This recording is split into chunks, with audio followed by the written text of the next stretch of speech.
വർഷം പഴക്കമുള്ള അതിപുരാതനമായ ഒരു പാരമ്പര്യത്തിലേക്ക് നമുക്കൊരു യാത്ര പോകേണ്ടതുണ്ട്. പണിക്കർ കുലത്തിലെ 5ാം തലമുറക്കാരനായ ഒരു ഗുരുനാഥനൊപ്പം ശ്രീകുമാർ പണിക്കർ. പണിക്കർ തന്റെ ശിഷ്യഗണങ്ങൾക്കായി വിദ്യ പകർന്നു നൽകുന്നതിന് മുൻപ് തന്റെ ആരാധനാമൂർത്തിയായ വിഷ്ണുമായി സ്മരിച്ചുകൊണ്ടുള്ള മന്ത്രജപത്തിൽ ലീനനാകുന്ന ഒരു പതിവുണ്ട്.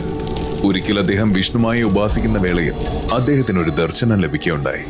ഇട്ടറകൾക്ക് സമാനമായ ഘോരവനത്തിലെ അതിവിശിഷ്ടമായ ഒരു വൃക്ഷത്തിന് താഴെ തപസ്സനുഷ്ഠിക്കുന്ന പണിക്കർക്ക് മുന്നിൽ തന്റെ ആരാധനാമൂർത്തിയായ മഷിക്കുട്ടിച്ചാത്തൻ പ്രത്യക്ഷനായി.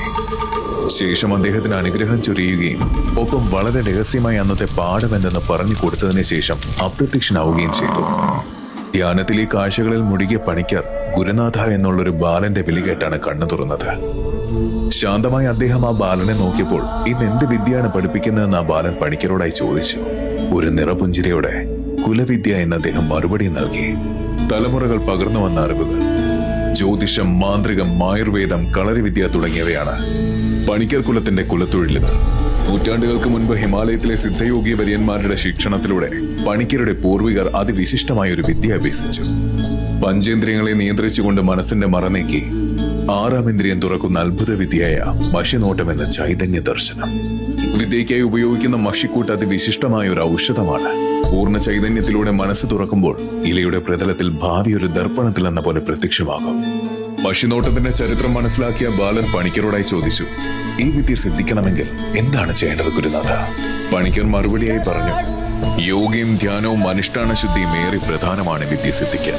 ഒപ്പം അതീവ രഹസ്യമായ നിഷ്ഠയും. ഇത്രയും പറഞ്ഞുകൊണ്ട് അദ്ദേഹം വീണ്ടും ധ്യാനത്തിലേക്ക് മുഴുകി.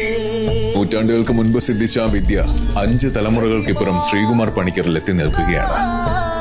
ഇനി അദ്ദേഹത്തിൽ നിന്നും അടുത്ത തലമുറയിലേക്ക്. എന്നാൽ വിശിഷ്ടമായ ഈ പാരമ്പര്യത്തിന്റെ വിശുദ്ധിയെ കളങ്കപ്പെടുത്തിക്കൊണ്ട് കേവലം സ്വാർത്ഥലാഭത്തിനായി മാന്ത്രിക വിദ്യ മുതലെടുത്ത് വഞ്ചിക്കുന്ന വ്യാജർ നമ്മുടെ സമൂഹത്തിലുണ്ട്. അതുകൊണ്ട് തന്നെ ഈ വിദ്യകളിൽ നിന്ന് ലഭിക്കുന്ന ഗുണത്തെ മുന്നിൽ കണ്ട് ഭക്തിയോടെ പോകുന്നവർ അവരുടെ പാരമ്പര്യവും മനസ്സിലാക്കി മാത്രം ചെല്ലുക. കാരണം ഈ വിദ്യ ഒരു ആരാധനയാണ്, കാര്യസാധ്യത്തിനായുള്ള വിശേഷപ്പെട്ട ഒരു പ്രാർത്ഥനയാണ്. ആയതിനാൽ വ്യാജന്മാരുടെ മുന്നിൽ തലവയ്ക്കാതിരിക്കുക എന്നത് പ്രത്യേകം സൂക്ഷിക്കേണ്ട ഒന്നാണ്. തലമുറകൾ മറികടന്നു വന്ന മഷിനോട്ട വിദ്യയിലൂടെയും ജ്യോതിഷത്തിലൂടെയും ജന്മാന്തരങ്ങളായി നിങ്ങളിൽ വന്നുപോയ ദോഷങ്ങൾ കണ്ടെത്തി അമാവാസി മാന്ത്രിക പൂജയിലൂടെ ഇന്നും പരിഹാരം നൽകുന്നു എന്ന് മാത്രമല്ല, വരുന്നവർ കാര്യസാധ്യതയോടെയാണ് ഇന്നും പണിക്കർ തറവാട്ടിൽ നിന്നും മടങ്ങുന്നത്.